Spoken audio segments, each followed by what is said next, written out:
हे guys, आज हम class 6 civics का चैप्टर 4 पार्ट 1 करने जा रहे हैं, की elements of a democratic government. As always एकदम simple, easy to understand format में इस चैप्टर को कंप्लीट कर लेंगे। So let's start.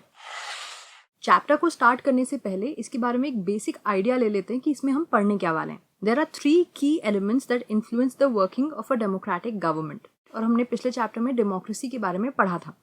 तो इस चैप्टर में हम ये पढ़ने वाले हैं कि एक डेमोक्रेटिक गवर्नमेंट को फंक्शन करने के लिए कौन से 3 एसेंशियल एलिमेंट्स चाहिए। They are people's participation, the resolution of conflict and equality and justice. और आज इस चैप्टर में हम यही 3 पढ़ने वाले हैं। लेकिन उससे पहले इसका एक बैकग्राउंड देने के लिए हम साउथ अफ्रीका की एक स्टोरी के बारे में पढ़ेंगे।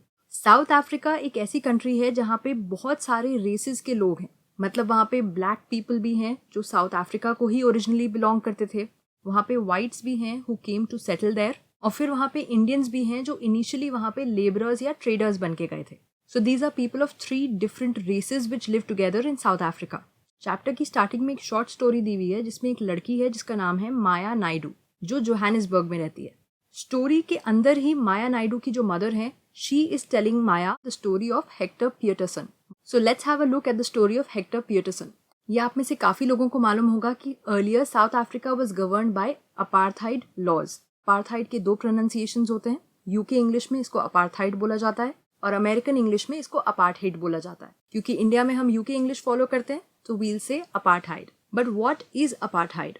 It means separation on the basis of race. South Africa के लोगों को blacks, whites, Indians and coloured races के बेसिस पे डिवाइड कर रखा था, और इन लॉज के हिसाब से people of different races were not allowed to mingle with each other, to live near each other, or even use common facilities. तो हर रेस के लिए अलग अलग फैसिलिटीज थी and they could not intermingle. There were separate hospitals, ambulances, buses, trains, bus stops, etc. मतलब जितनी भी public services हैं, all of them were separate for black and white people.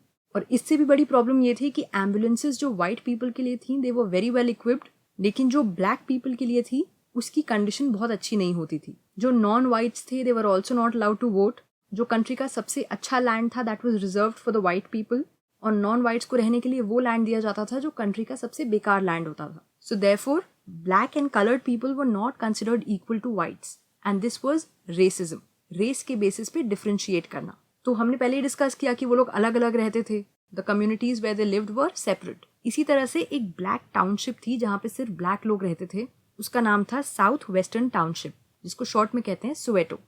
Hector Pieterson used to live here. वो school के एक student थे, और वो और उनके क्लासमेट्स जो हैं उन्होंने एक प्रोटेस्ट ज्वाइन करी थी which was against learning the Afrikaans language in school. Afrikaans वो लैंग्वेज थी जो वाइट पीपल यूज किया करते थे, and these school students were being forced to learn this language. लेकिन वो अपनी खुद की लैंग्वेज सीखना चाहते थे स्कूल में, which was Zulu, and that is why they were protesting. अब जब प्रोटेस्ट हुई, और ऑब्वियसली हमने कहा है कि ब्लैक्स को और कलर्ड पीपल को इक्वली नहीं ट्रीट किया जाता था, तो पुलिस बुलाई गई and they beat up the protesters. उन्होंने क्राउड को कंट्रोल करने के लिए क्राउड पे शूट भी किया, जिस शूटिंग के बीच में हेक्टर पियर्टसन को भी एक गोली लग गई। One of these bullets killed Hector Pieterson. This happened on 16 June 1976 and it was a very sad day in South Africa. हर साल जून 16 को साउथ अफ्रीका का एक बहुत ही इंपॉर्टेंट डे मनाया जाता है। मैं आपको बताऊंगी नहीं वो क्या है। I want you guys to find out the answer and write it in the comments below. अगर आपका आंसर सही होगा, so I will make a special mention of your name in the next part of this lecture, appreciating your effort and general knowledge. As we always say, interactive studies are the key to maintain your enthusiasm in studies and to perform well. तो इस तरह के कई sacrifices करने के बाद, जिसमें से हेक्टर पियर्टसन का भी एक सैक्रिफाइस था, where he gave up his life in this fight against apartheid. ऐसी कई स्ट्रगल्स के बाद फाइनली ब्लैक और कलर्ड पीपल को साउथ अफ्रीका में विक्ट्री मिली। The African National Congress was a group of people who led the struggle against apartheid. जो लोग अपार्थाइड के अगेंस्ट लड़ रहे थे, उस ग्रुप को कहते हैं अफ्रीकन नेशनल कांग्रेस, और इसके सबसे वेल नोन लीडर थे मिस्टर नेल्सन मंडेला। आपने इनका नाम सुना भी होगा पहले। He is a very famous leader. They fought against the apartheid system for several years, और फाइनली 1994 में south Africa became a democratic country, जिसमें people of all races were considered equal. तो इस स्टोरी से हमें बेसिक आइडिया मिला कि सिर्फ इंडिया में ही नहीं, पूरे वर्ल्ड में people have been participating and struggling to achieve democracy. So from this we come to the first point जो हमने कहा था हम इस चैप्टर में पढ़ेंगे, people's participation. People's participation का सबसे obvious आंसर है रेगुलर इलेक्शंस। हम पहले भी डिस्कस कर चुके हैं कि एक डेमोक्रेसी में people make decisions, right? People vote in elections और उसके थ्रू वो अपने लीडर्स इलेक्ट करते हैं जो उनको रिप्रेजेंट करेंगे। ये रिप्रेजेंटेटिव्स पीपल के बिहाफ पे डिसीजंस लेते हैं और अज्यूम किया जाता है कि these representatives are keeping in mind the voice and interest of the people who selected them, जो कंट्री के बेनिफिट के लिए होगा। इसी का एक दूसरा इंपॉर्टेंट एस्पेक्ट है fixed period. All governments are elected for a fixed period. ये बहुत ही जरूरी है। वाई? बिकॉज अगर फिक्स्ड पीरियड नहीं होगा तो पीपल का डिसीजन मेकिंग पावर खत्म हो जाएगा, राइट? इंडिया में this period is 5 years। Governments सिर्फ उतने ही टाइम तक पावर में रह सकती हैं। If they want to continue being in power तो उनको फिर से इलेक्ट होना पड़ेगा और फिर से ऐसा काम करना पड़ेगा कि पीपल उनको री इलेक्ट करें। इस तरह से power stays in the hands of people. Elections के अलावा और भी वेज होते हैं पार्टिसिपेशन के। For example, when people take an interest in the working of the government, when they express their approval और disapproval on the decisions of the government, ये सारी चीजें कंट्रीब्यूट करती हैं टू पीपल्स पार्टिसिपेशन।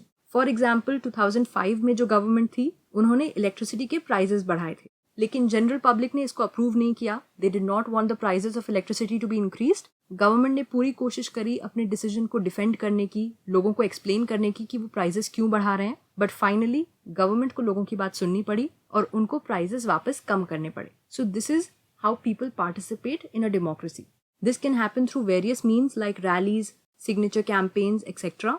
इन सब में न्यूज़पेपर्स, मैगजीन्स और TV भी एक इम्पॉर्टेंट रोल प्ले करता है टू डिस्कस कि गवर्नमेंट की क्या इश्यूज हैं, क्या रिस्पॉन्सिबिलिटी है, what problems is the country facing in the present time.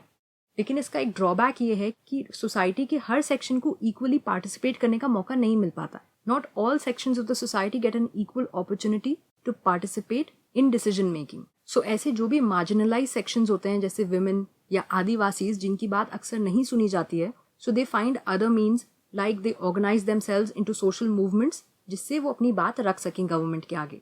So these are the various methods and aspects of people's participation in a democratic government. इसी के साथ हमने part 1 of this chapter complete कर लिया है। I hope आपको यहाँ तक ये चैप्टर समझ में आ गया होगा। It's a very interesting chapter. अगर आपको ये लेक्चर पसंद आया है so don't forget to subscribe because that shows us कि आप हमारे हार्डवर्क को अप्रिशिएट कर रहे हैं। I see you guys next time with the next part of this chapter. तब तक के लिए stay safe and study well.